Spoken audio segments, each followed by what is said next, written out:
o seu programa de debates e discussões e entrevistas. Hoje nós vamos tratar sobre eleição. Sim, nós estamos a 15 meses da eleição de 2026.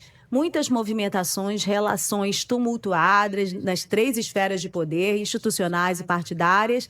E quando começa a ficar um pouco complicado, a gente faz uma exclusiva, chama pessoas bem preparadas para ajudar a gente a entender os detalhes e compreender como é que essas peças se movem até chegar lá nos momentos cruciais das definições de troca de partido, de alianças, definições de alianças, de filiações e também de apresentação de candidaturas.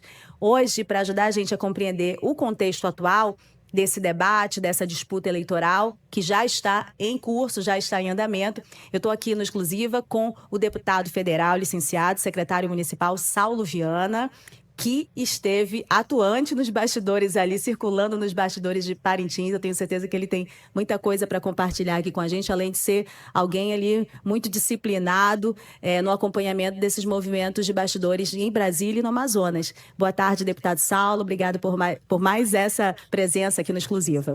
Boa tarde, Rosiane. Boa tarde, Alberto Neto. Boa tarde aqui o nosso cientista político, né?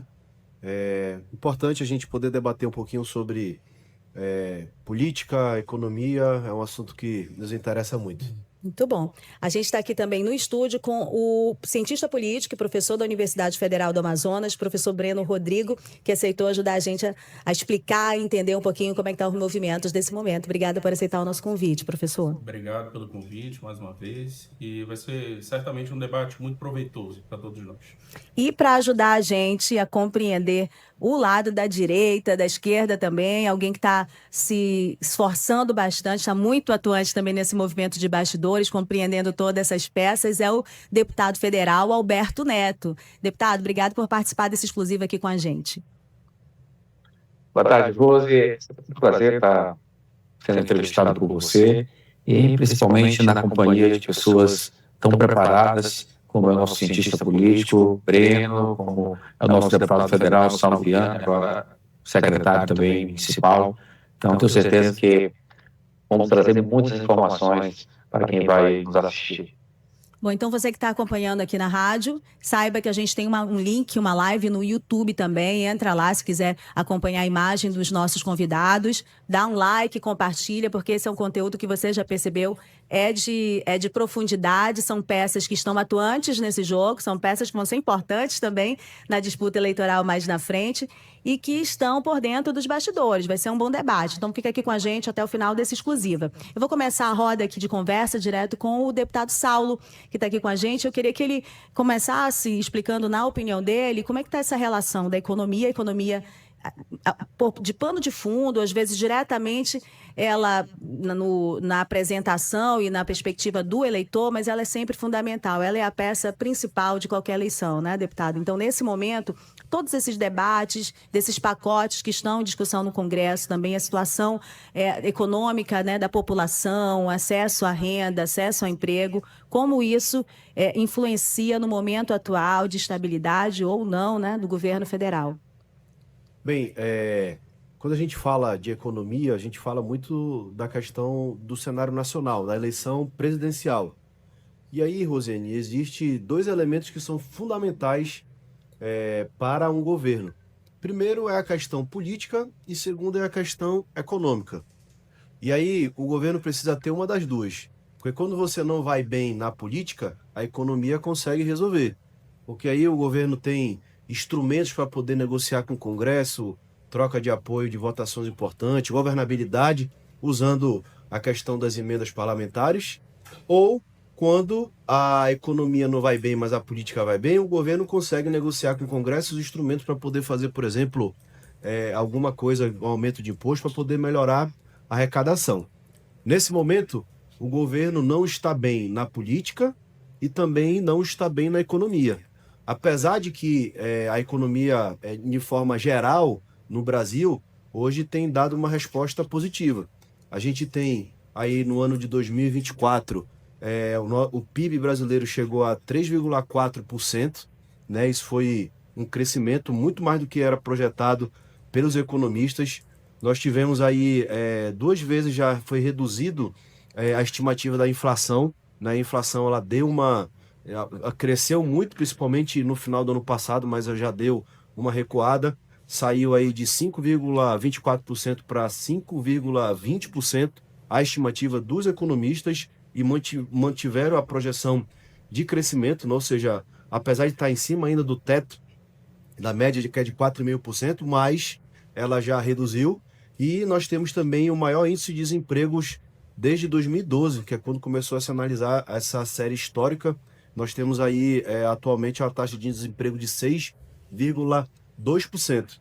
Então, assim, no contexto geral da economia, a economia do Brasil está bem. O que acontece é que hoje o governo tem um custo da máquina muito pesado, e isso fez com que o governo obrigatoriamente pudesse buscar mecanismo para aumentar a arrecadação, e também o governo tem alguns projetos, principalmente que foi promessa de campanha do presidente Lula, que ele está buscando forma de poder compensar, que é a questão da isenção para quem ganha até R$5.000 do imposto de renda. Isso vai ter uma perda de um lado, mas o governo quer compensar de outro lado para poder fazer essa entrega aí de uma promessa de campanha. Muito bom. Deputado Alberto Neto, o senhor considera que o Congresso Nacional, a Câmara dos Deputados e o Senado consegue manter, ou até quando consegue manter, essa narrativa de que toda a culpa da questão econômica está no colo do governo federal e que o Congresso, né, com todas essas questões de emendas e prejudicando alguns projetos de tramitação do governo federal, não tem participação com os efeitos dessa questão econômica na vida da população e, portanto, do eleitor também. Fale um pouquinho a sua leitura a esse respeito. O Lula tenta jogar a culpa agora para o Congresso. O Congresso apenas reagiu o que é um sentimento da população, que ninguém aguenta mais uma série de aumentos de impostos no nosso país. O próprio deputado Saulo fala de maneira brilhante como a máquina pública está inchada, e essa máquina pública inchada impacta diretamente na economia. Então, para poder manter essa máquina pública, que já passou do limite, ele coloca mais impostos para a população. Nunca se arrecadou tanto no Brasil, mas mesmo assim a conta não está fechando. E o resultado disso, inflação. O resultado disso, a economia desestabilizada. As pessoas estão indo no supermercado, estão chegando lá, recentemente agora no supermercado para verificar tudo falando do café. Eu estou horrorizado com o preço do café. Dependendo da marca ali, o café de R$30, R$34. É um absurdo. Então, o povo brasileiro que vai ao supermercado todos os dias, que precisa, que está hoje com dificuldade de sair da informalidade, a informalidade cresce a passos galopantes. Então, assim, a população que o Lula tanto fez campanha dizendo que ia colocar o pobre no orçamento, ele colocou o pobre para pagar mais imposto. A população tem sentido isso todos os dias, e a popularidade do governo Lula cai. E como estratégia, ele tenta colocar a culpa em emendas parlamentares, tenta agora contratar, gastando 50 milhões com divulgação, criando uma narrativa de nós contra eles, de pobres contra os ricos, que o problema do Brasil é porque o rico não está pagando imposto, e enquanto isso nós estamos tendo uma evasão de divisa, os milionários estão indo embora do Brasil, que isso, consequência disso, é mais desemprego da nossa nação. Quando a gente estuda a história da humanidade, a história da economia, olha o que nós conseguimos enxergar de maneira muito clara. Quanto mais o país cresce financeiramente, quanto mais o país evolui, quanto mais tem liberdade econômica, mais nós conseguimos reduzir a pobreza. Então, o segredo de reduzir a pobreza é o crescimento econômico. E para isso, o governo precisa desinchar a máquina pública, ele precisa pensar para desinchar a máquina pública, e aí, com consequência, nós vamos reduzir os impostos, melhorar o ambiente de negócio, trazer mais investimentos. Com isso, nós vamos conseguir reduzir a taxa Selic. A taxa Selic reduzindo, o dinheiro fica mais barato, as pessoas vão ter mais capacidade de investir no Brasil, criar novos empregos. É um ciclo virtuoso que passa por o governo querer desinchar essa máquina tão pesada que ele criou. Muito bem. Bom, a gente tem duas leituras aqui do momento atual do deputado Alberto Neto, muito vinculada à pauta que ele defende também, a compreensão dele da forma como o governo atua e se articula ou se desarticula. E parte dessa leitura do deputado Alberto Neto, eu preciso dizer que não está distanciada dentro das críticas internas da própria esquerda, né? A própria esquerda enxerga alguns problemas que o deputado Alberto Neto está apontando nessa leitura dele aqui também. Então, assim, não é uma... Ele não está criando, né, para quem está ouvindo o programa, e às vezes as pessoas ouvem numa perspectiva, só vou ouvir o que a direita está falando, quem é da direita, só vou ouvir se for da esquerda, né? Não é isso. Não é a nossa proposta. E os nossos convidados, inclusive, têm pontos de vista e construções diferentes e aqui estão dispostos a um debate, né? Vamos lá ouvir o professor Breno agora sobre essa relação toda. Eu vou colocar de novo a pergunta na mesa, que é dessa construção dessas narrativas. O governo está numa desvantagem muito grande, né? Porque tem um Congresso, tem várias vozes que dominam muito essa relação na imprensa. O Executivo domina também a narrativa pública, a opinião pública, por meio da capacidade muito maior de lidar com rede social e tudo mais. E há um peso que é do Congresso Nacional também, mas despenca muito nas costas do governo, que o governo não sabe lidar, como retornar isso, né? Cada situação para uma balança específica. Eu queria que o professor Breno explicasse um pouquinho a leitura dele do momento atual. Até o momento, me parece que... Eu acho que o que as eleições trouxeram é mais ou menos um indicativo do que nós temos hoje, né? Nós devemos lembrar que a disputa entre Lula e Bolsonaro se deu num contexto de forte polarização política. A diferença entre os dois foi uma diferença mínima, ou seja, uma diferença de praticamente 2 milhões de votos. Ou seja, o processo eleitoral em si retratou e retrata a polarização da sociedade hoje. Então, ficou muito difícil para o Lula, durante esses 3 anos de governo, que tem governado o país, digamos assim, construir pontes no sentido de ter uma maioria no Congresso Nacional, né? Até o momento, o Lula ele governa com minoria. Essa votação do IOF foi certamente um banho de água fria nessa expectativa de que o Lula pudesse ter alguma maioria no Congresso Nacional. E essa polarização tem sido alimentada também pelo governo. A oposição, claro, faz a sua parte, a oposição denuncia, a oposição faz barulho, a oposição divulga vídeos na internet. Esse é o papel da oposição, denunciar. E o governo, ele tem que reagir a isso, e tem que reagir como? De que maneira? Ele tem o controle do orçamento, ele tem um controle político do país. Então ele precisa construir pontes, o governo tem que ser capaz de estabelecer uma relação mínima com o Congresso Nacional para que ele consiga governar o país, né? Porque a polarização não vai ser demovida nesse momento. A oposição ela está muito fortalecida, mesmo porque os números sobre a popularidade do Lula são categóricos. Ele tem perdido muita popularidade nos últimos anos. E de um eleitorado que até então era bastante fiel a ele, né? O eleitorado da região norte e da região nordeste. Então, eu acho que o sinal amarelo já acendeu lá no Palácio do Planalto. Então, resta o quê? Fazer a política, né? Restabelecer suas pontes com o Congresso, que no momento é muito difícil, né? Porque as duas casas hoje, elas estão francamente em oposição ao Lula, né? Inclusive pautando as pautas bombas, né? Tudo isso no sentido de colocar o governo nas cordas. E o governo, por enquanto, não reagiu, né? Não basta iniciar uma retórica de radicalização internet. Ele precisa criar pontes institucionais a fim de garantir a governabilidade, né? Muito bom. Essa fala do professor Breno, ela vem bem na direção da minha dúvida em relação a essa coisa da aposta dos ricos contra os pobres, que o governo e vários aliados avaliam que está dando certo.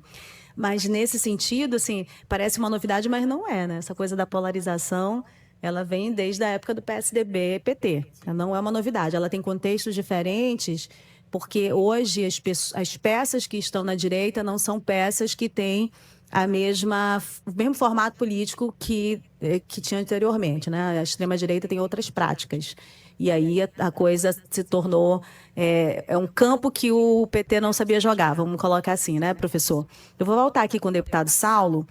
A gente já entra um pouquinho mais nessa questão política, dessa relação do Congresso e do governo federal, mas eu queria que a gente continuasse falando um pouquinho a respeito da economia. Eu conversava com o senhor nos bastidores, ouvi a sua opinião a respeito dessa disputa com o IOF. O senhor me dava uma opinião e eu queria que o senhor compartilhasse agora com os nossos ouvintes também. Na verdade, é importante a gente falar que essa crise do governo com o Congresso se agravou por conta de um decreto que o governo federal, no final de maio, publicou, aumentando o IOF. E aí é importante a gente falar o que é o IOF, né? O IOF é um tributo federal que ele incide sobre operações financeiras. Numa fatura de cartão de crédito, quando você vai fazer um financiamento de um carro ou um empréstimo no banco, né, você paga o tributo do IOF, e o IOF ele foi instituído com duas principais finalidades, uma fiscal de arrecadação e outra regulatória, por conta para que o governo possa, é um instrumento de controle da economia. O governo fez esse decreto, publicou esse decreto aumentando o IOF, e aí o governo previa arrecadar nesse ano de 2025 ainda 10 bilhões, e no ano de 2026, 20 bilhões, né? Teria o ano todo. Então, assim, é um valor significativo para as contas do governo. E aí o Congresso contra-atacou, votando um PDL para que pudesse sustar o efeito desse decreto. Na Câmara teve quase 400 votos, 380 e poucos votos na Câmara, e foi para o Senado, e o presidente do Senado, na mesma hora, pautou, e também teve a grande maioria dos senadores votaram a favor do PDL, e aí foi sustado os efeitos desse decreto. E aí o governo dobrou a aposta e entrou no STF para poder questionar a decisão do Congresso, alegando a inconstitucionalidade por ser ali uma atribuição do Executivo de poder fazer ali o aumento ou diminuição, inclusive, desse imposto. E aí veio o que muitas pessoas criticam, tanto muito mais da direita hoje em dia, mas a esquerda já criticou muito a posição do STF, mas aí o STF dessa vez veio com um papel conciliador, né? O ministro Alexandre de Moraes deu uma decisão onde ele suspendeu o decreto do governo e também suspendeu o PDL do Congresso, e aí marcou uma audiência de conciliação para que Congresso Nacional, Câmara e Senado, Governo Federal e a Procuradoria-Geral da República possa sentar à mesa para poder ter uma discussão de que caminho que vai tomar referente a essa questão do IOF, e isso foi aonde se iniciou, né, vamos dizer assim, agravou-se essa disputa, essa queda de braço de governo contra o Congresso, que politicamente para o governo é ruim, mas o governo já, vamos dizer assim, já deu uma resposta, que foi na última semana agora, o governo pagou 2,5 bilhões de emendas parlamentares, tanto para deputados como para os senadores, e começa a ter uma conversa para chegar nessa audiência de conciliação no dia 15, já ter uma proposta a ser botada na mesa para que chegue no entendimento dessa questão. É interessante que o STF chega e diz assim, Congresso e Planalto, vamos fazer política, né? Exatamente. Façam política para resolver esse problema. Aí eu volto aqui com o deputado federal Alberto Neto. As suas emendas foram pagas finalmente? Tinha uma lista de emendas suas também que não haviam sido pagas em função dessa relação com o Planalto também. Esse é um ponto que o senhor pudesse pincelar aqui para a gente. Mas eu queria que o senhor fizesse uma análise também sobre a questão das pautas, né? As pautas na opinião pública. Então, a direita, no início desse ano, apostou muito na coisa da anistia, acabou não colando muito, né? Não teve uma repercussão na opinião pública, porque havia outras questões que eram econômicas. Quando o governo agora aposta numa outra pauta para tentar talvez até constranger o Congresso Nacional, mas ele também acaba resgatando o Bolsonaro e o bolsonarismo, nessa coisa dos pobres contra os ricos, colocar novamente na polarização. Então, eu queria ouvir a sua opinião sobre esse jogo todo, deputado Alberto.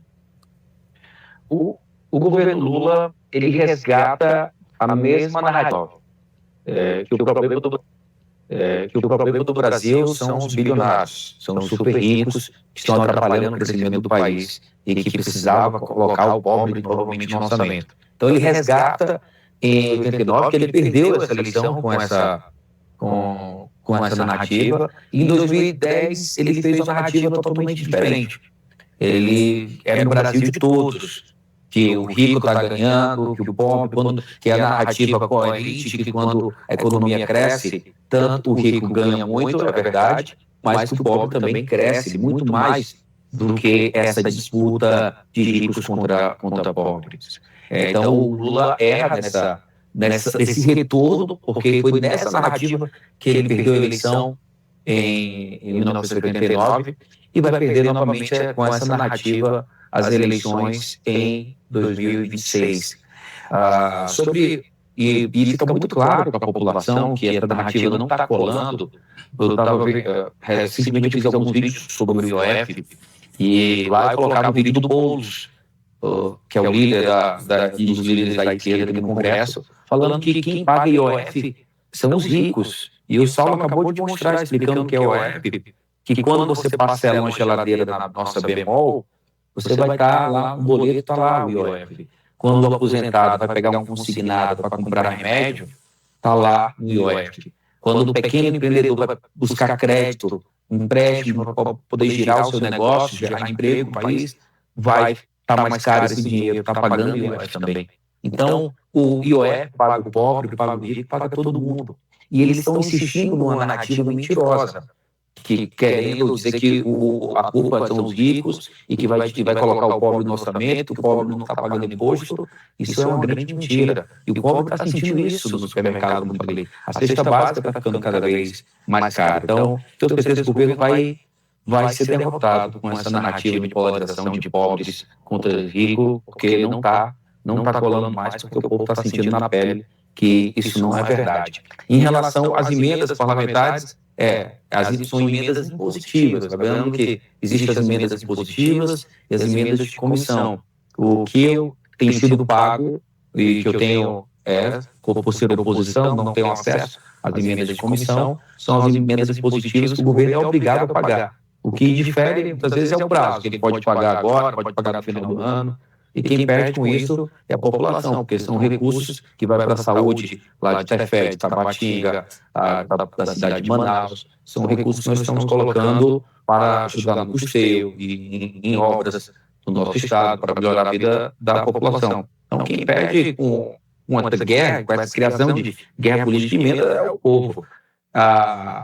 Mas que o Congresso, que o governo Lula está com uma péssima relação com o Congresso, isso é inegável.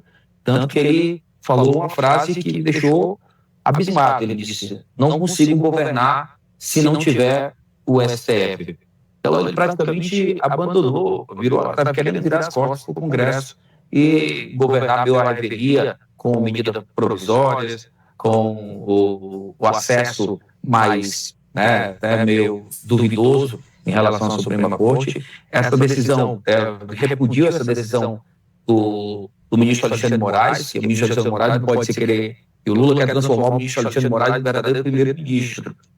Ao barrar um PDL do Congresso, isso para mim é interferir mais uma vez nos poderes da República, que o Congresso representa a Casa do Povo. O IOF, o próprio Saulo falou, o governo quer arrecadar 10 bilhões esse ano, 20 bilhões no próximo ano. Então ele faz um movimento de imposto com fins arrecadatórios. Então, se for com fins arrecadatórios, o Congresso tem, de maneira constitucional, e o ministro Alexandre de Moraes sabe disso, tem autonomia, tem o dever, que é a função de fiscalizar o governo, e o governo está errado em fazer esse aumento de imposto que prejudica os pobres, os ricos, prejudica o Brasil.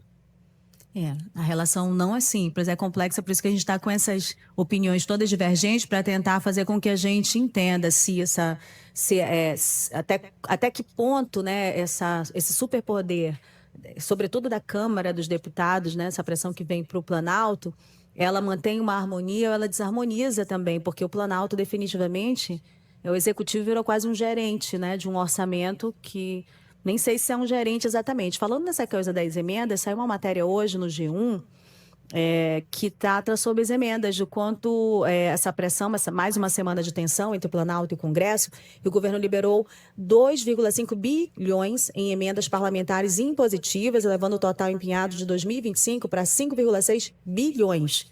É um percentual altíssimo em relação ao orçamento do governo. E aí eles fazem aqui na matéria do G1 uma lista dos parlamentares que mais provocaram, digamos assim, em valores, essas emendas que foram liberadas nessa semana. Então, os deputados que mais receberam, né, liberação de emendas nessa semana foi o Misael Varela, do PSD de Minas Gerais, 20 milhões. O deputado Saulo Viana, do União Brasil do Amazonas, que está aqui com a gente, 19 milhões. E o Wellington Prado, do Solidariedade de Minas Gerais, 18,5 milhões. Vou fazer uma ressalva aqui que o deputado Saulo é um deputado licenciado, né? Só para a gente compreender a dimensão dessas relações e o peso também do parlamentar que está aqui com a gente na mesa hoje. Além, evidentemente, não estou diminuindo o peso do deputado Alberto Neto, que tem demonstrado aí sua força também na relação no Congresso Nacional. E aí, dos senadores, tem o Cajuru dessa semana, a Damares Alves e o Rodrigo Cunha, né? Especialmente a Damares, olha, 20,4 milhões, todo mundo sabe que a Damares Alves é o nome da oposição, né? No que se avalia do ano inteiro de emendas, aí para vocês terem mais uma ideia do peso dos parlamentares do Amazonas. O que mais recebeu até agora foi o senador Eduardo Braga, do MDB do Amazonas, 39,5 milhões, 15 milhões pagos nesta semana. O Omar Aziz, do PSD, o segundo que mais recebeu emendas este ano, né, no Congresso Nacional, 23,8 milhões. E o Davi Alcolumbre, terceiro lugar, que é o presidente do Senado, União Brasil, do Amapá, 23,5 milhões. Esse aqui é o pódio, né, dos senadores que mais conseguiram liberação de emendas no governo federal, né, nessa relação do orçamento. Agora eu chamo para conversa, para avaliar todos esses dados, essas colocações dos dois parlamentares, o professor Breno. O que eles falaram, de fato, é muito procedente, né? O Lula, até o momento, não conseguiu montar uma base sólida no legislativo, e ele precisou estabelecer relações carnais com o judiciário. Sabemos que o juiz não recebe voto, né? Ele não tem acesso à população, e justamente por isso que o Congresso se viu na necessidade de colocar o governo contra a parede, né? Para que o governo, de algum modo, agisse em relação ao Congresso. E a política de emenda é uma coisa muito interessante, e até vale a pena esclarecer a população de como essas emendas funcionam. Porque os deputados e os senadores, eles alimentam suas bases, né? Interior do Amazonas, municípios que muitas vezes aqui de Manaus nós não temos acesso. E os deputados, como eles circulam o estado inteiro durante o seu mandato de 4 anos, eles conhecem as realidades, eles vão até as localidades. Então, muitas vezes, a liberação dessas emendas é justamente para atender essa população que está lá, isolada, muitas vezes, precisa de uma escola, de uma ponte, de uma creche. Então, do ponto de vista prático, o deputado federal, o deputado estadual, o senador, eles acabam levando recursos para o interior do estado do Amazonas, né? Para o interior de outros estados, de outros estados da federação. Sim. Então, eles cumprem uma função civilizatória, uma função de acesso do recurso público, do recurso do orçamento, para essas populações mais vulneráveis. Obviamente que há uma espécie de troca disso, né? Porque o retorno eleitoral se dá justamente nesse contexto. Ou seja, eles liberam as emendas, essas emendas atingem um público específico e, a partir daí, eles conseguem, de algum modo, o retorno eleitoral, né? É muito comum, por exemplo, vamos falar aqui de um político muito, muito conhecido aqui no estado do Amazonas, que é o Átila Lins. A política de distribuição do orçamento do Átila, ela não vem para Manaus. Ela vai justamente para os redutos eleitorais que ele tem, que são a base eleitoral dele no interior do Amazonas. Então, isso é muito interessante, porque é a possibilidade que o cidadão tem, sobretudo aquele que não está que não está nas capitais, de ter acesso ao orçamento. Então, é uma política, digamos assim, de flexibilização do orçamento e de acesso que a população passa a ter esse orçamento. Uhum. Eu estava lembrando que o deputado Saulo foi criticado recentemente pelo vereador do PT, dizendo que ele não falava do Lula, né, nas entregas e tudo mais que tem feito aqui no estado do Amazonas. E eu achei muito engraçado que ele, por muito menos, não falava do Lula também. Eu não sei de onde que ele tirou a coragem de cobrar alguém sobre isso, mas eu queria que você se posicionasse também a esse respeito. Como é que ter acesso a tanto orçamento do governo federal e também ter essa relação com o interior? O interior, o Lula tem uma vantagem em relação ao Bolsonaro, mas em Manaus é uma outra característica. Vocês precisam reproduzir o que o Zé Ricardo já fez várias vezes em campanha, tirar a imagem dele da esquerda, do vermelho, do PT. Ele fez isso, né? O Lula foi preso, foi solto, ele não apareceu lá. Mas agora cobra vocês que façam isso. Eu só estou colocando os fatos porque são esses os fatos em relação à história do Zé Ricardo. Então, como é que vocês se posicionam nesse momento? A desvantagem? A gente vê que muita gente no Congresso Nacional, muitos ministros, né, estão lá no governo, mas não estão botando o nome do Lula, não estão, inclusive, nem fazendo alianças ou acenos para 2026. Como é que o senhor enxerga isso estando nesse partido União Brasil, que tem participação no orçamento, tem participação no ministério, mas que também tem posições de oposição, mesmo nessa condição toda? Assim, Rosiane, eu particularmente, eu não tenho dificuldade nenhuma de parabenizar quando faz algo bom para o Estado e da mesma forma de criticar quando faz algo que eu particularmente não concordo. Como, por exemplo, já tive a oportunidade de agradecer o presidente Lula na oportunidade da votação da reforma tributária. Isso era fundamental para o nosso estado do Amazonas, a manutenção da nossa Zona Franca dentro da PEC 45 que tratou sobre a reforma tributária. E o presidente foi sim decisivo, porque pediu para que o ministro Fernando Haddad, para que a Zona Franca de Manaus não ganhasse nada a mais, mas também não perdesse nada do que já tinha, e assim foi feito.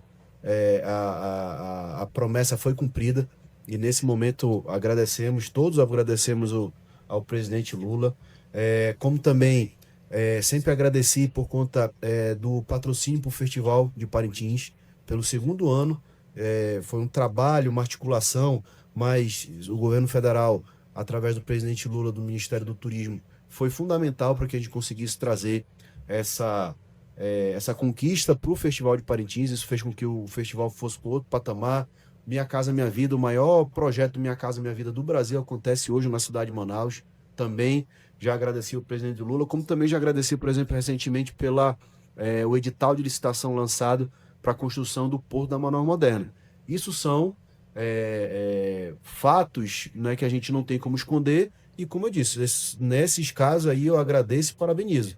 No caso específico de quando são coisas contra o estado do Amazonas, aí da mesma forma eu critico, como já critiquei publicamente e abertamente, tanto o governo do presidente Lula, como principalmente a ministra do Meio Ambiente, quando fala referente à questão da BR-319, por conta do posicionamento de ser contra, de não, vamos dizer assim, de não fazer com que a gente tenha a oportunidade de ser ligado ao restante do país. E aos casos recentemente, por exemplo, que aconteceram no sul do Amazonas, mais precisamente lá em Apuí, naquele caso do Ibama, que inclusive foi uma ação solicitada pelo próprio governo do estado do Amazonas, que era uma coisa e chegou lá, foi uma coisa muito maior, né, que era contra grandes produtores, que na verdade o que foi atingido foi pequenos produtores, pessoas que realmente o impacto ambiental da atividade deles é mínima por conta comparado a outros tantos que têm grandes propriedades lá. E na forma de criticar, eu te confesso, eu não tenho dificuldade nenhuma de falar quando deve se criticar, quando deve também parabenizar. E no caso específico que você tocou no evento da agora, eu até disse isso nas minhas redes sociais, esse recurso não caiu do céu. Muito menos o governo federal mandou de livre e espontânea vontade. O que nós fizemos as entregas no evento que teve aqui na semana passada, que o ministro do presidente Lula, inclusive, teve aqui, o Wellington Dias, que é um amigo pessoal, foram todos frutos de emendas parlamentares. E emenda indicativo. Se o deputado, se o senador não indicar, ela não acontece. Então foram emendas do senador Eduardo Braga, que foram entregues, assim como emenda do senador Omar Aziz.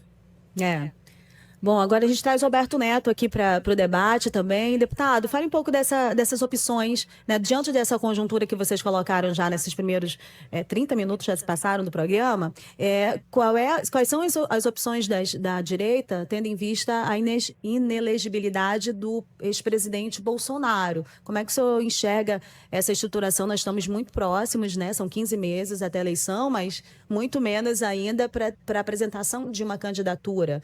Né? E quem está na cadeira sempre é pré-candidato antecipado, né?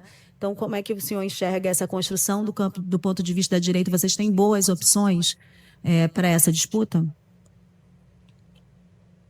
Rose, primeiro, deixar claro que nós acreditamos ainda que poderá ter uma reviravolta em relação a Bolsonaro voltar a se tornar elegível. Isso aconteceu com o Trump, aconteceu a invasão dos Estados Unidos do Capitólio, aconteceu aqui algo parecido no 8 de janeiro, e lá nos Estados Unidos viram que não tinham nenhuma relação da invasão do Capitólio com o Trump. E aqui nós queremos provar que também não existe nenhuma relação do 8 de janeiro com o Bolsonaro. O Bolsonaro pediu para vocês invadirem, nós queremos provar isso durante o julgamento. Mas pelo cenário, você tem toda a razão, as mensagens que o Alexandre de Moraes manda todos os dias é que o Bolsonaro já está condenado e seus aliados que estão dentro do processo também já entraram condenados, né? Fica aqui meu repúdio, que isso fere diretamente a ampla defesa, o contraditório, ao ver o ministro sendo a vítima, o que dá todo o percurso da investigação e também o julgador, né? Então, vira praticamente um grande ditador. Por isso que a gente fala muito sobre a ditadura da toga. Mas fechando agora esse parênteses, o Bolsonaro ele fez novas lideranças. Você vê que a direita tem muitas lideranças que estão brilhando nos seus estados. Nós temos o Ratinho, lá do estado do Paraná, nós temos o Zema, que é de outro partido, eu estou falando de pessoas de partidos diferentes até. O Ratinho é do PSD, está fazendo um brilhante, mas se posiciona no nosso campo da direita, é um aliado do Bolsonaro. O governador Tarcísio de São Paulo tem feito um grande governo, reconhecido por todos, e tem aparecido muito bem nas pesquisas presidenciais.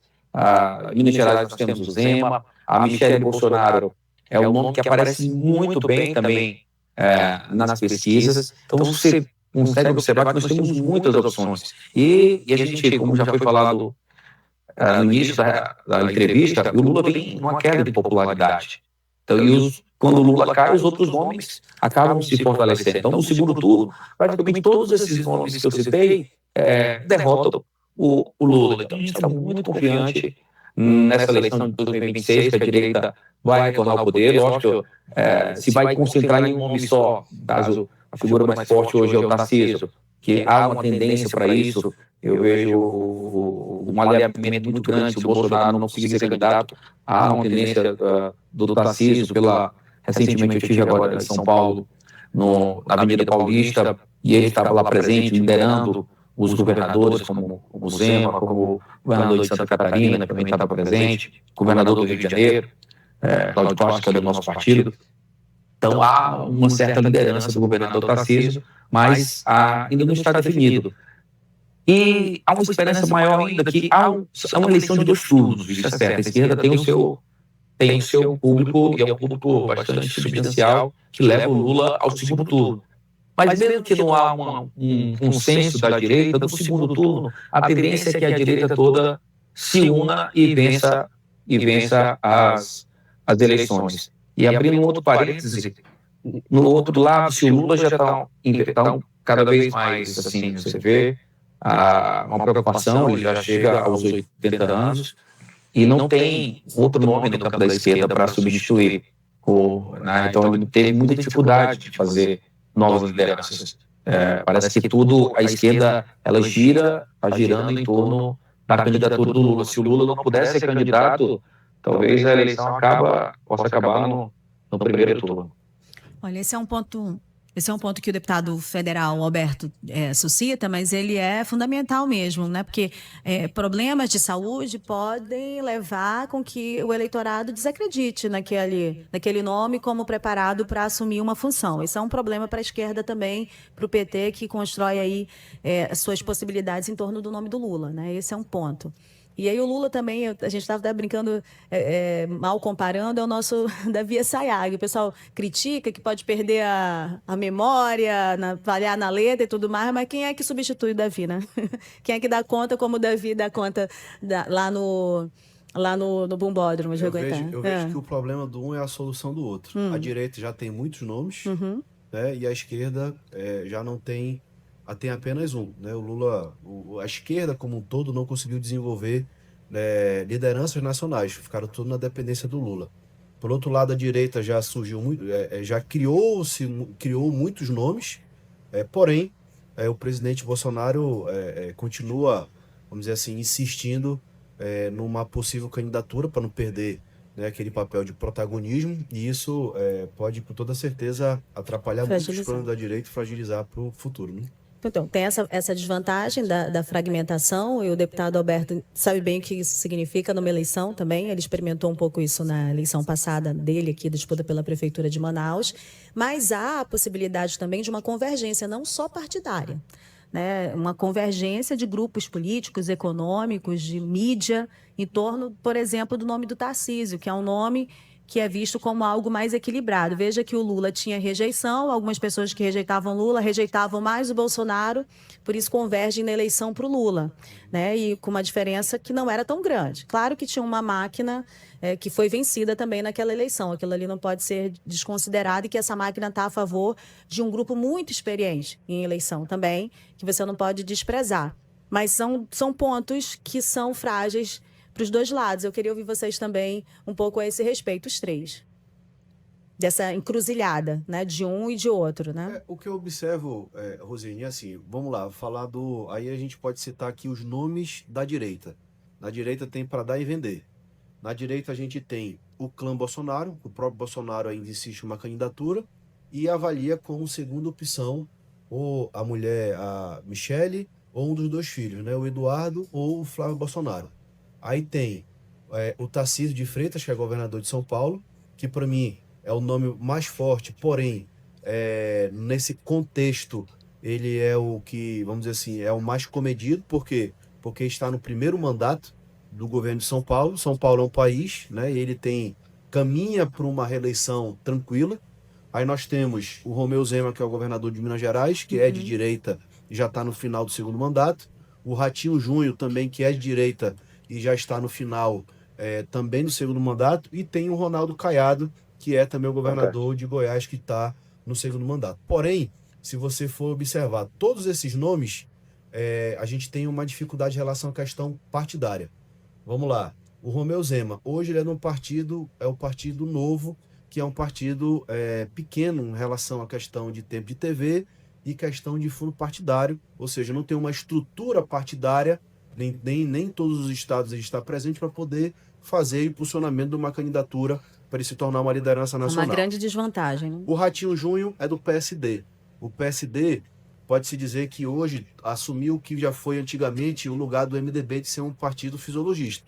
O PSD tem o pé no governo Lula, tem 3 ministérios, inclusive 2 deles muito importantes, e também tem uma atuação muito forte junto ao próprio Tarcísio, que inclusive o presidente do PSD nacional, que é o Gilberto Kassab, ele é o secretário de governo e quem faz toda a articulação política do governo do Tarcísio de Freitas. E o Ronaldo Caiado é da União Progressistas, que tem uma estrutura, toda uma estrutura partidária por conta da união desses dois partidos. Hoje é o maior partido do Congresso, porém é um partido da mesma forma, que tem um pé no governo, porque tem 3 ministérios, inclusive um deles muito grande, e tem um pé também na direita, ainda está ali naquela indecisão, que a minha opinião é que o União Brasil pode ficar até com Lula, ou pode apoiar um candidato da direita como o Tarcísio, o próprio Bolsonaro, mas é muito difícil de manter a candidatura do Caiado por conta realmente... Ou pode se dividir. Desculpa interromper. A Gleisi falou numa entrevista recente que nós já disputamos sem ter o partido, mas com o apoio dos candidatos. Exatamente. E aí tem também os novos nomes que a gente pode chamar de novos nomes da direita. O Pablo Marçal, que foi candidato, apesar de estar inelegível, mas foi candidato a prefeito de São Paulo, também surgiu como nome da direita. E o Ciro Gomes, que já foi direita, já foi centro, estava na esquerda e agora volta fazendo acenos para o Bolsonaro. Então, assim, tem vários nomes. Só que o Tarcísio de Freitas tem uma coisa que ele tem hoje, ele demonstra aprender com o erro do João Dória, que é de não se antecipar ao processo político sem ter o apoio. Eu acho muito difícil o Bolsonaro, antes da descompatibilização, que é início de abril, declarar apoio a o Tarcísio de Freitas. E aí, se ele se descompatibilizar para ser candidato a presidente sem que seja isso combinado com o Bolsonaro, com toda certeza, isso já aconteceu em outras oportunidades, com toda certeza o clã Bolsonaro vai atuar na direita para desqualificá-lo como um traidor. Então ele fica, é o nome mais forte, mas ele tem essa, vamos dizer E assim, depende do apoio do Bolsonaro. depende do apoio do Bolsonaro para poder se tornar, se consolidar como uma liderança nacional. Do outro campo, a gente tem apenas o Lula na esquerda. E ali ele é o único e o principal ator da esquerda. Ele está com a máquina na mão. O que para mim pode interferir numa possível não candidatura do Lula é o caso da saúde, que isso é uma coisa que é invariável, uma coisa que a gente não consegue ver como é que ele vai estar até as eleições do ano que vem, ou a possibilidade, por mais que ele esteja por saúde, a possibilidade de perder. Será que o Lula, com a história que ele construiu na sua última eleição, vai querer ir para as urnas para poder perder? Isso é um ponto também a se avaliar.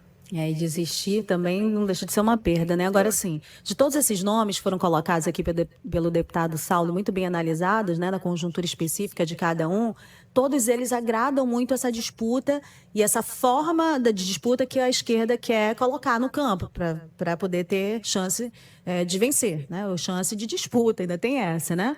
Agora, o Tarcísio é o risco, né, professor Breno?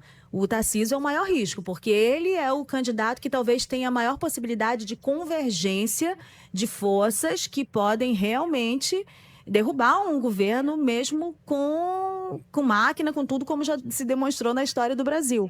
Né? O que o senhor acha, pensa a esse respeito? Não sei se essa é a sua opinião. O Tarcísio, até o momento, me parece um candidato muito consistente.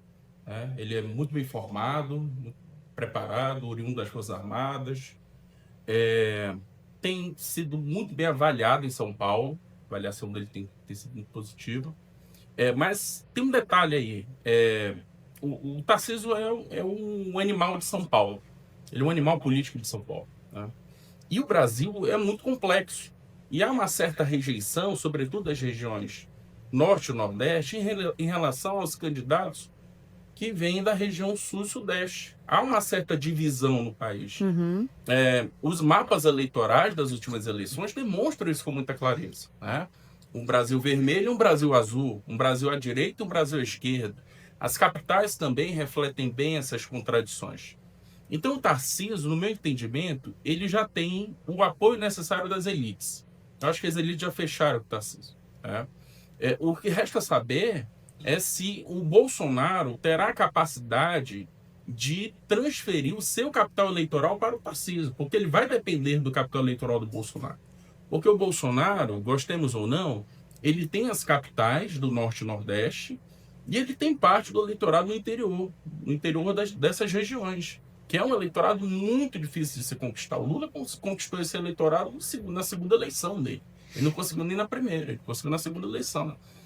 Então é uma complexidade a mais. No meu entendimento, vai depender do time relacionado ao Poder Judiciário.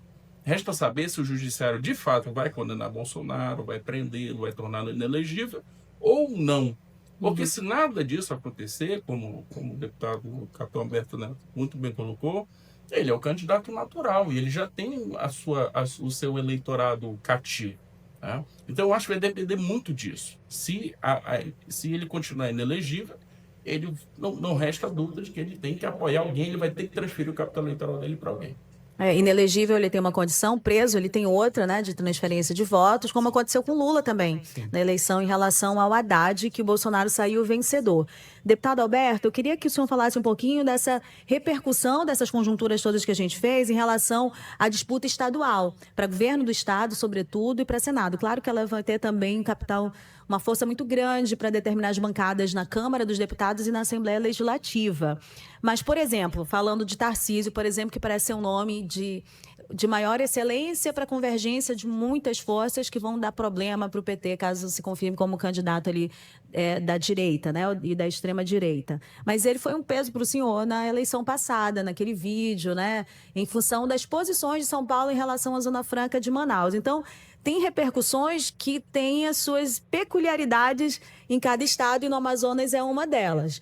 Então, como é que fica, por exemplo, nesse momento, essa representatividade no palanque? Omar como candidato do Lula e, neste momento, Maria do Carmo, do seu partido PL, como candidata do presidente Bolsonaro. Hoje, você vê que política é algo bem complexo. Escutando o Saulo falando, agora acabei recordando que mesmo tendo o Ratinho como um pré-candidato ao presidente, que é do PSD, e o presidente do PSD é o Kassab, que é talvez o maior apoiador do Tarcísio hoje. Colocou o Tarcísio no programa de TV do PSD. Só para a gente ter a dimensão do quanto o Kassab, que é o presidente nacional do PSD, apoia o Tarcísio.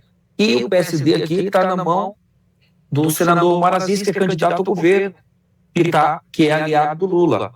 Só para a gente... É o principal aliado do Lula aqui do estado. Só para a gente entender a complexidade, que a gente vai ter que fazer uma diferenciação de uma campanha nacional da campanha regional. Agora, a tendência é a polarização. Eu não tenho dúvida nenhuma que a tendência da eleição de 2026, e principalmente agora com essa narrativa que a gente falou durante toda a entrevista, da narrativa muito forte da esquerda, de nós contra eles, de pobres contra os ricos, eles vão tentar polarizar ao máximo essa eleição. E está partindo da esquerda, só para a gente ter a noção de como essa eleição vai ser polarizada. Aqui ainda tem um imbróglio muito grande, porque se o Wilson sai candidato ao Senado, que é o que ele quer, o vice é um aliado do Davi Almeida, que é o Tadeu de Souza, que é do Avante. Que é um aliado, foi o Davi que colocou o Tadeu lá. E pelo que eu conheço da nossa política local, o Tadeu não vai trair o Davi.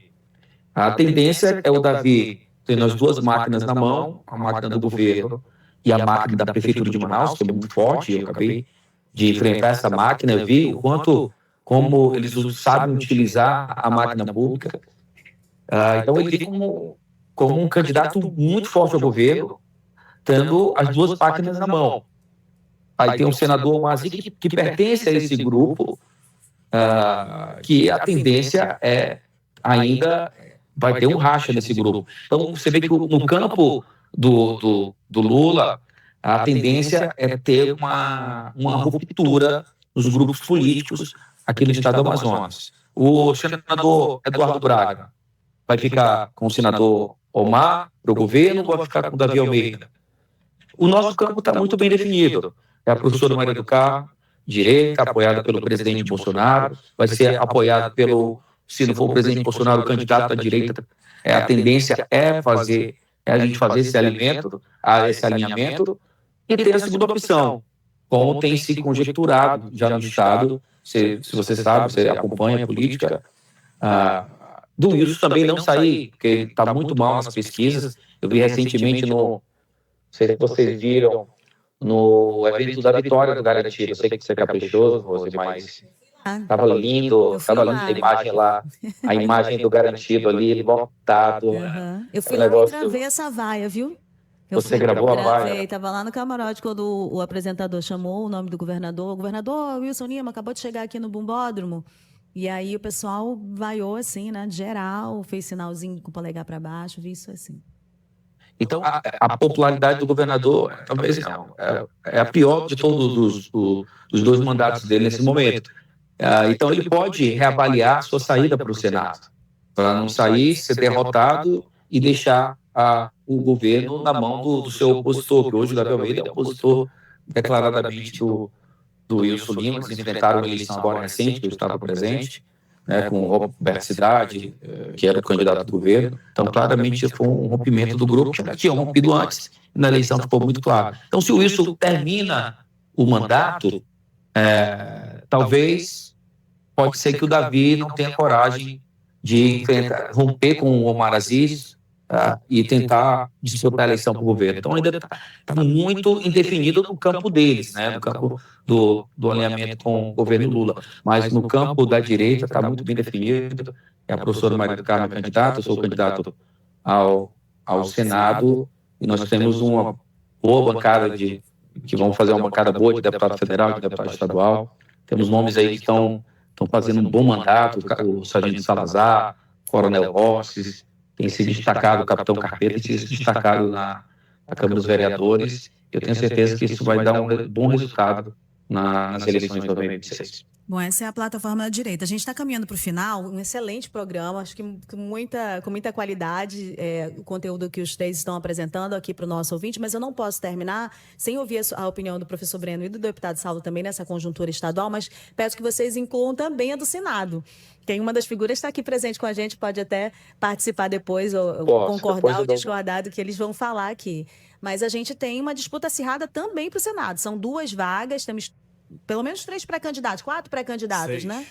Já temos 6. Pronto, o deputado Saulo vai listar aqui. Pode falar. E às vezes a gente fala mais da campanha do Senado recentemente do que na campanha de governo, né? Eu nunca nem tinha visto isso. Eu queria saber, claro que o senhor vai defender a candidata Maria do Carmo, a pré-candidata Maria do Carmo, mas o Omar é um candidato de uma imposição de tamanho, está aqui, né? As emendas, o histórico dele, enfim, a relação com o interior. Né?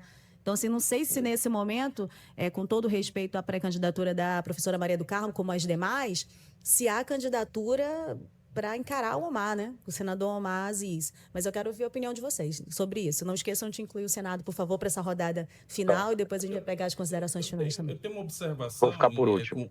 Com base no que o deputado falou, é que há uma estratégia por trás dessa ênfase nas eleições para o Senado, né?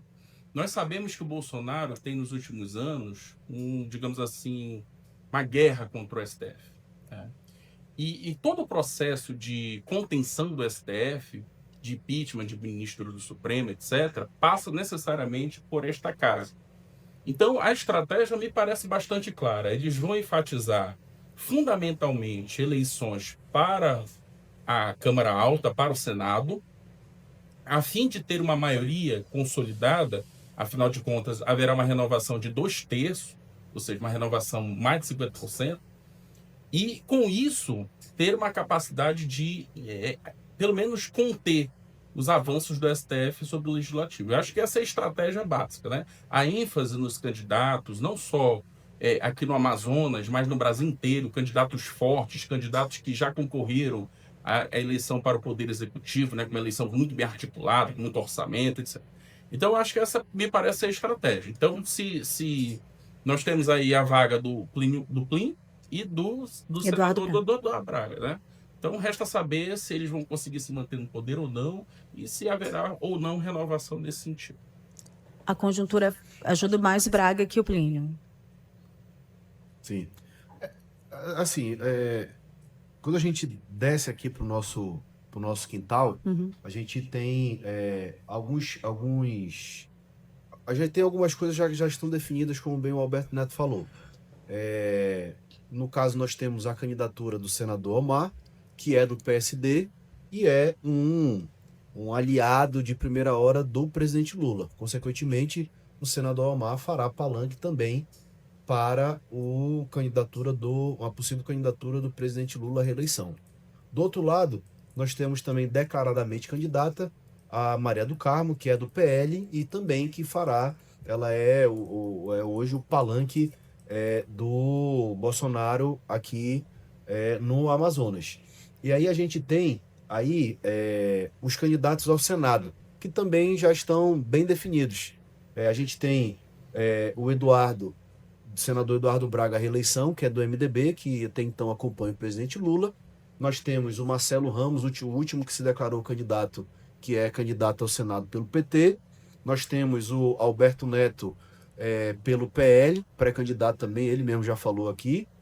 Nós temos o Wilson, que é candidato também, possível candidato ao Senado pela União Progressistas, que o governador Wilson é declaradamente bolsonarista. Né? E nós temos também o senador Plínio Valério, que também é outro da direita que defende o Bolsonaro e ele é anti-Lula. E Tá. nós temos mais recentemente também a candidatura anunciada pelo presidente nacional do Avante, o Marcos Rota. Ah, verdade, Marco Rocha, tinha esquecido dele. Então, assim, a gente tem no campo da esquerda dois candidatos, que é o Eduardo Braga e o Marcelo Ramos, que é do PT, e nós temos no campo da direita, aí a gente pode citar três candidatos, que é o Alberto Neto e o Silplínio, e acredito que o Marcos Rota, ele acho que talvez um centro-direita, né?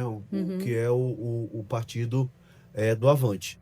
E aí, só que se a gente for pegar, para a gente poder ver os partidos, Josi, aí a gente aí começa a ter algumas contradições. Porque o Wilson é do União Progressista e o Wilson é candidato ao Senado, até então não tem um candidato ao governo.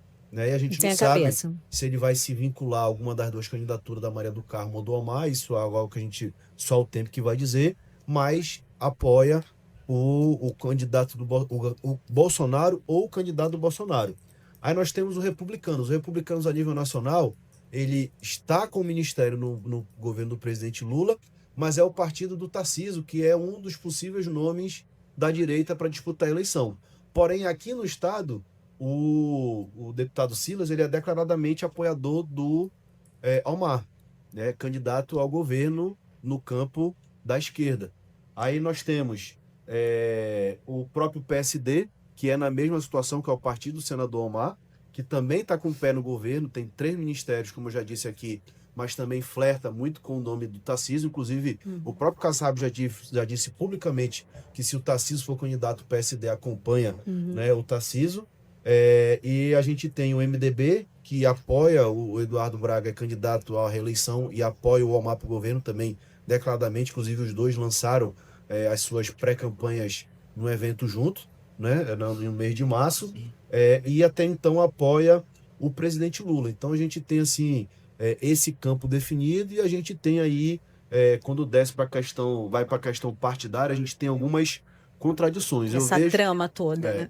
Eu vejo, inclusive, isso são números, tem algumas pesquisas que já foram publicadas, mas pode-se dizer que a pesquisa mais forte são as pesquisas internas. Né? Hoje a gente tem... As não publicadas, né? Exatamente.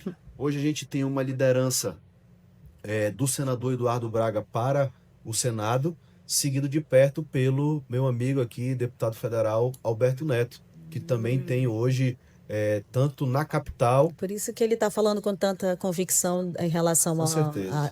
à leitura dele sobre o governador Wilson Lima.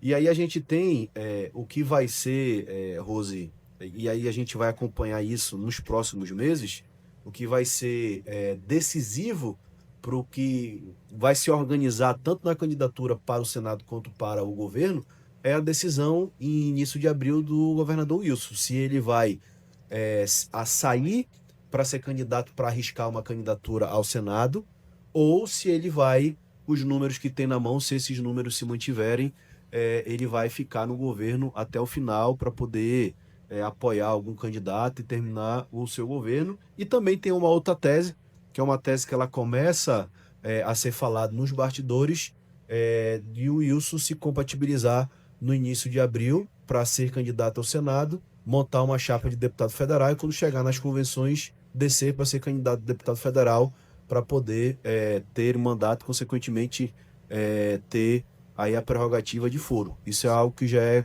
falado já nos bastidores, porque hoje todas as pesquisas, pelo menos já vi recentemente 4 pesquisas, eleitoralmente hoje não tem viabilidade. É óbvio que a eleição não é hoje, né? A eleição, a gente ainda tem algum tempo para a eleição, porém, existe um prazo que vai ser determinante para toda essa organização do que vai acontecer na eleição lá em outubro, que é o prazo da descompatibilização, que aí quem tiver que ser candidato, que está no cargo do executivo, obrigatoriamente terá que se descompatibilizar. Sim, e toda eleição, assim, a reeleição do governador Wilson Lima já ensinou pra gente muita coisa, porque exatamente um ano antes, ele tinha uma rejeição enorme em Manaus, o principal colégio eleitoral do estado, e reverteu isso, porque aprendeu a lidar muito bem com o jogo eleitoral e com a máquina. Mas aí tem um detalhe, Rose, que é assim, a gente conversa com muita gente, né, principalmente no meio da política, E muitas vezes as pessoas fazem essa análise esquecendo de um pequeno detalhe, Qual detalhe? que no ano de 2021, um ano antes, como você está falando, isso tinha uma rejeição muito grande. Praticamente, quase ninguém acreditava na reeleição dele, eu era um do que acreditava, né? Só que ele tinha a perspectiva de estar sentado na De cadeira poder. no momento da eleição. O contexto que se configura para o ano que vem é que ele vai sair da cadeira de governador e quem vai assumir, quem vai sentar na cadeira, pode, muito provavelmente, né, a gente não pode afirmar, mas muito provavelmente não acompanhará o projeto dele de reeleição. Ou seja, tudo que está montado referente à questão da estrutura, de cargos, de apoios referente a convênio com as prefeituras do interior, tudo isso, uma vez ele saindo, muito provavelmente deve se desmontar. E aí é na hora que a gente vai saber quem de fato vai caminhar com ele para a eleição. Quem vai ficar na cadeira, e parece uma comparação boba, mas não é, né? Porque essas relações políticas isso da sociedade, a gente percebe muito nessa movimentação de bastidores de Parintins. Portanto, quem vai ficar na cadeira não estava com ele esse ano no camarote do governador lá em Parintins. Esse é um detalhe importantíssimo. E eu quero acrescentar também um detalhe referente a isso. E a gente vai pegar os 2 últimos que estiveram nessa posição do Wilson de estar no final do segundo mandato e sair para ser candidato ao Senado. 2010, o governador Eduardo Braga estava com o governo mais de 80% de avaliação positiva, tinha uma grande intenção de voto e quando saiu deixou o Almar, que era seu vice, e o apoiou na sua eleição em 2010. Em 2014, passado 4 anos, Omar Aziz estava com uma avaliação mais de 80% positiva, estava com uma grande intenção de voto e quem deixou na cadeira, que foi o Melo, também apoiou a sua reeleição. Esses 2 personagens saíram, se descompatibilizaram para ser candidato praticamente com a eleição ganha. Exato. O que não é a situação hoje do Wilson. Para mim, essa mexida da saída do Wilson para ser candidato, ele tinha que ter uma gordura muito grande para queimar nos 6 meses até a eleição. E hoje, isso, pelo menos nas pesquisas internas, como eu te falei, tanto no interior como da capital, ele não tem. Os 2, quando saíram, tinham uma aprovação muito alta. Na verdade, os candidatos a governo, então o candidato a governo Omar e o então candidato a governo José Melo, precisavam da declaração de apoio deles porque eles tinham uma aprovação altíssima. Mas assim, tem uma parábola na Bíblia que fala assim, o semeador saiu a semear. A máquina não saiu a semear, né? Então, assim, acomodando, tendo lugar para todo mundo, tudo pode acontecer, né? Tudo se arruma. A gente já viu como tem gente que dá cavalo de pau em transatlântico, às vésperas da eleição. Então, tem muita coisa para acontecer. Esse é o cenário de hoje. Só que pesquisa é retrato do momento e a campanha é um filme, né? Então a gente tem que acompanhar esse capítulo dia a dia. A eleição passada, o prefeito, a melhor pesquisa é a das urnas. Na verdade, o prefeito Davi Almeida se elege, mas incrivelmente 3 meses depois consegue ele próprio atacar o seu capital na opinião pública. Agora vamos passar aqui essa avaliação para o candidato, que é um candidato que pode ameaçar ali muita gente, as conjunturas, ou pode ter também pessoas que não são aliadas, que são adversárias, fazendo aliança para neutralizar a sua candidatura também, né, deputado? Ao Senado. Olha, sim. E lembrar que a eleição, assim, tudo que eu assino embaixo, tudo que o Saulo falou, concordo com tudo, só tentando acrescentar alguma coisa. A eleição ao Senado Federal, dessa agora, são 2 votos. O candidato vota no primeiro e no segundo voto. Então, é uma eleição muito... Você tem que ter muita estratégia. Porque pode acontecer do segundo voto ser o voto campeão. Tipo assim, o cara vota no capitão Alberto Neto e vota no candidato A. O cara vota no Eduardo Braga e vota também nesse candidato A. E aí esse candidato A não é a preferência de primeiro voto, mas como segundo voto ele pode se destacar e vencer os 2 favoritos. Contribuir o que você está dizendo, Alberto. Numa eleição de Senado com 2 votos, tem o primeiro e o segundo candidato que tem a preferência do eleitorado, e já aconteceu recentemente, de ter um terceiro candidato que tem um segundo voto dos 2. E aí ele sempre ultrapassa esses 2 que polarizam a disputa, né? Então, o que pode acontecer? Porque a tendência, para a gente olhando nas pesquisas, a eleição do Amazonas é bem equilibrada em relação à direita e esquerda. A direita mais em Manaus e a esquerda mais no interior. Então, eu posso eu sou a preferência da direita, né, pelas pesquisas que a gente mostra a preferência da direita, e o Eduardo Braga a preferência da esquerda. Mas pode surgir um candidato que tenha o voto de ambos e pode tanto eliminar ou o Eduardo Braga ou eu. Então, é uma eleição que a gente precisa ser muito estratégico. A direita precisa ser muito estratégica e bem pragmática. Por exemplo, o Bolsonaro perdeu no interior, mas eu estou no segundo mandato de deputado federal. Eu tenho uma relação com lideranças do interior, com os prefeitos do interior, para tentar, para a gente conseguir agora, em 2026, reverter essa derrota. Então, é uma eleição, e principalmente o interior é uma política diferente. É um povo que está cada vez mais isolado, então a política local é muito forte, então as lideranças têm muita voz dentro do processo eleitoral. Então, eu estou já vendo esse cenário, fazendo muitas articulações desde o meu primeiro mandato, me aproximando do interior. E fiz a eleição agora da capital. Apesar da derrota, a direita saiu fortalecida, porque a gente estava lutando contra uma máquina, e recentemente os escândalos na prefeitura fortaleceu mais ainda o nosso nome. Então, estou muito confiante para que que a direita possa ter pelo menos uma vaga no Senado Federal, e essa estou confiante que seja a minha vaga. É uma estratégia nacional, como o professor falou de maneira muito clara e muito assertiva. Há uma estratégia nacional para a eleição do Senado. Então, o Senado tem essa missão de ter candidatos que não tenham processos lá no STF, no STJ, que tenham coragem de frear esses avanços da Suprema Corte, esses avanços na interferência dos poderes da Suprema Corte em relação ao Congresso, em relação ao povo, às vezes em relação ao Executivo. Então, o candidato do Senado, ele vem com essa cara, vem com essa narrativa muito forte, e que a direita toda está de olho nisso. Muito bem.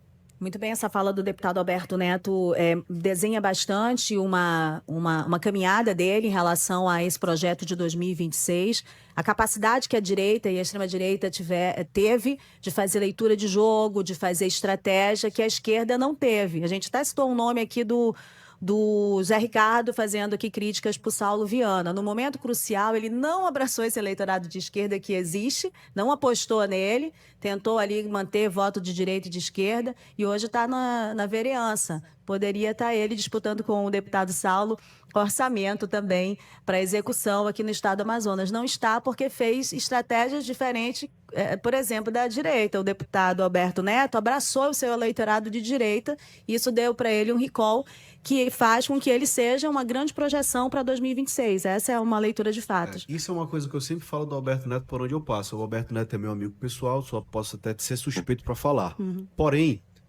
tem algo que o Alberto carrega aí nesse 8 anos, né? Não, 6 anos de mandato, né? 7 anos do mandato indo pro 8º. É a coerência. O Alberto sempre foi de direita e sempre foi bolsonarista, ganhando ou perdendo. Inclusive, até pela amizade que eu tenho com ele e intimidade, o cobrei no momento quando ele votou contra a reforma tributária que nos beneficiava. E ele, por ser uma orientação partidária do Bolsonaro, mesmo assim ele bancou e votou contra a reforma ainda na PEC 45. Então, assim, o que o Alberto não é oportunista de estar agora na pauta bolsonarista, muito pelo contrário. Ele é coerente, defende a ideia, defende certo ou errado, defende o Bolsonaro, e a gente vê hoje muita gente querendo surfar na onda bolsonarista sem o ser, né? E lutou disciplinadamente por essa função, essa vaga de ser o candidato do Bolsonaro nessa disputa. E a outra coisa da disciplina que eu tenho percebido nas redes sociais já de algum tempo, está sempre no interior mesmo. Tanto no interior como nas videochamadas com o presidente Bolsonaro, com esse público do interior do estado. Então, está fazendo a conta aí, fazendo o dever de casa, né? Agora vamos para encerrar, a gente tá longo, mas está excelente. Vamos já encerrar. Estava lembrando, pessoal, que na PEC do segundo turno nós votamos, independente do partido, nós votamos favorável à reforma tributária, porque foi o senador, parabenizar o senador Eduardo Braga, fez algumas correções que beneficiou muito a Zona Franca de Manaus, e mesmo com orientação partidária contrária, nós votamos a favor da reforma tributária no segundo turno, devido às modificações. No primeiro turno não foi um voto a favor da Zona Franca e o deputado admitiu, assumiu isso e sofre consequências até hoje a esse respeito, mas no segundo turno de votação teve uma atuação de bastidores que outros parlamentares da bancada deram aí o crédito dele em relação a outros votos no PL, né, deputado? Não, Rose, assim, outro dia, que é um assunto bem complexo e bem longo, outro dia a gente pode fazer uma entrevista para explicar um pouco desses bastidores, o que foi essa reforma tributária, que é bem complexo, não dá para falar em pouco tempo aqui, mas que a bancada do Amazonas, apesar das nossas diferenças, nós temos muito orgulho e ela é muito falada no Congresso Nacional. Como 8 deputados, 3 senadores conseguem contrapor São Paulo, conseguem contrapor bancadas de Minas Gerais, grandes bancadas, e estamos conseguindo se sobressair. Ainda sai esse relatório aí dos parlamentares que mais receberam emenda aí, que o povo fica enciumado mesmo, né, Roberto? É verdade. Eu ia falar isso, ainda estão 3 deles entre os que mais receberam orçamento, sendo que um ainda está licenciado, né? Mas vamos lá, fechar com o professor Breno e, na sequência, encerrar o programa de hoje, porque foi realmente muito excelente de conteúdo na perspectiva de cada um dos nossos entrevistados. Professor, fecha o programa de hoje aí com a análise dessa conjuntura para Senado. Eu acho interessante a fala de todos vocês, e eleição é isso aqui no Amazonas. Nós temos a dimensão nacional, ela conta, ela é muito importante. Nós temos 2 grandes líderes políticos no Brasil, que é o Lula e o Bolsonaro, eles interferem no processo eleitoral. Mas é um erro pensar que a eleição no Amazonas é só polarização nacional. Ela tem a sua variante também local, né? O interior conta muito, a capacidade dos políticos de atuarem no interior e na capital também. Então, essa esfera local, regional, estadual, ela é muito importante na leitura do cenário. Não pode se desconsiderar isso, né? Eu por muito tempo, subestimei o Wilson Lima. Por muito tempo. Desde a primeira eleição dele, eu não acreditava que o Wilson Lima ia ser governador eleito. E o Wilson Lima quebrou uma tradição que vinha desde a década de 80, né? O Gilberto Mestrinho, o Amazonino, etc. Quebrou a roda do destino. Sim, com certeza. Então, desde lá, eu parei de subestimar esse homem. Eu acho que ele é um candidato forte, né? Ele é um ministeriável, caso ele não consiga ser eleito. Ele é um homem que tem um capital eleitoral significativo aqui no Amazonas. Mesmo não vencendo a eleição para o Senado, continua encerrando o seu mandato como governador, ele é um personagem que teria também uma capacidade de atuar nacionalmente como ministro de Estado, né? Ele é capacidade no sentido do seu capital intelectual ou pelo sentido do seu capital de construção política? Eleitoral mesmo, né? Ele é um político que, enfim, eleito governador, reeleito governador. Uhum. Então, eu acho que nenhuma liderança nacional, seja Lula, ou Bolsonaro, ou Tarcísio, iria desconsiderar o peso político de Wilson Lima, né? E depois de encerrada a eleição, nós temos dentro de 2 anos outro processo eleitoral. Ele poderia ser novamente candidato aí à prefeitura de Manaus ou coisa do tipo. Então, acho que nesse momento, desconsiderar a força do Wilson, acho, digamos assim, algo arriscado. Arrumando todo mundo, tendo cadeira para todo mundo, né, professor? Isso sempre deu certo para eles. Deixa claro isso. Só fazendo um comentário em cima da figura do Wilson Lima, que mesmo ele estando com baixa popularidade, como foi demonstrado por essa vaia do garantido, ele pode mudar totalmente o jogo se ele fica ou se ele sai. Então é uma figura que a gente tem que estar observando qual vai ser a atitude dele dentro desse processo, que pode mudar completamente o processo eleitoral. Roseli, só mais um ponto que eu queria colocar aqui, já que a gente está falando de tanta coisa, né? Como você falou, o papo foi tão bom. Eu gostaria também de acrescentar aqui que ainda tem um jogo que é importante a gente entender, que é das possíveis federações que ainda podem acontecer. Sim, para a pode eleição, anular muita candidatura ainda. Exatamente, para a eleição de 2026.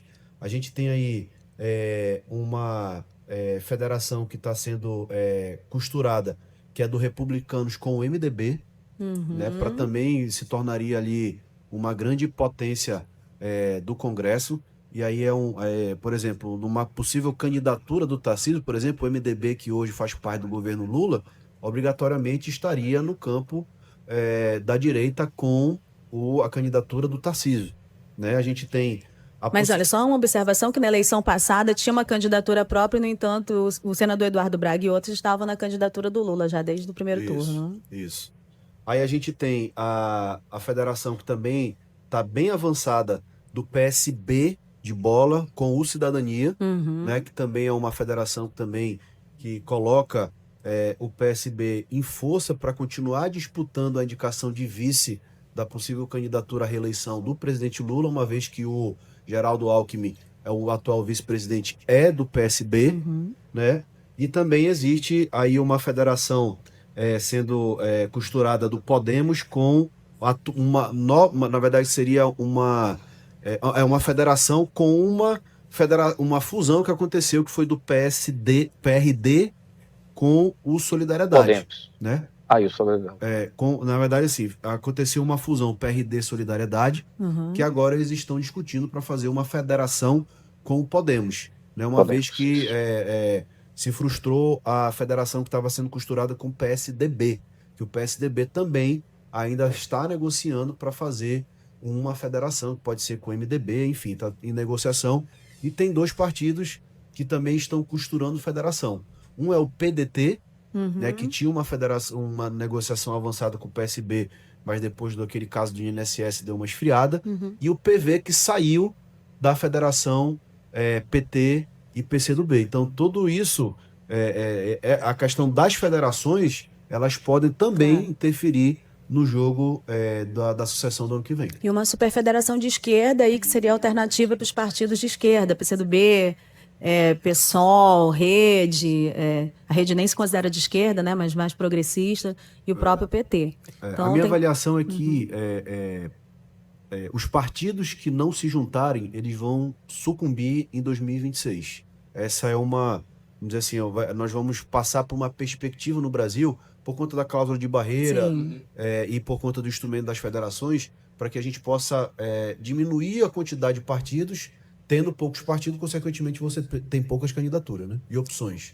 E rende outros exclusivos, só sobre cláusula de barreira. Mas olha, gente, quase 1h30, foi muito bom. Eu agradeço a disponibilidade dos 3, porque os 3 têm agendas que são muito disputadas, mas penso que eu só prolonguei porque eles mesmo gostaram da conversa, do bate-papo, e é excelente ter 2 deputados federais que estão dispostos a esse tipo de diálogo, cada um na sua perspectiva, sem agressão nenhuma. Temos aqui um cientista político, melhor dizendo, da Universidade Federal do Amazonas, um dos mais preparados sobre essa análise de conjuntura também, e que ajudou a gente a compreender muito a ausência do professor Afrânio Soares, que está sempre presente nesse tipo de programa que a gente faz, mas está de férias até o dia 14, então a gente espera o retorno dele. E eu devo acrescentar, para finalizar, que nós estamos aqui com 2 deputados federais, que são políticos de uma nova safra, que eu pude acompanhar desde o início da carreira deles, e o quanto eles têm buscado conhecimento, buscado compreender o jogo político, por sobrevivência também, e as questões econômicas do Estado, e fazendo também muitas alianças e articulações que colocam eles